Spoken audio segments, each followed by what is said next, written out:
দুনিয়া থাকার কি দরকার দা? না পারি দুনিয়ার কাম করতে, না পারি আল্লাহর কাম করতে, কোনোটাই পারি না।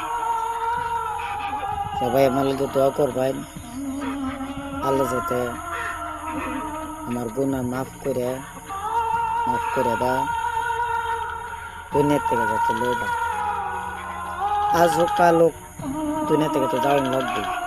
আমি কি মনে করে আমার কোনো টেনশন নেই, আসলে আমি অনেক টেনশন করি। না পারি টিয়া পয়সা কামাই করতে, না পারি দুনিয়ার কাজ করতে, না পারি আল্লাহর কাজ করতে।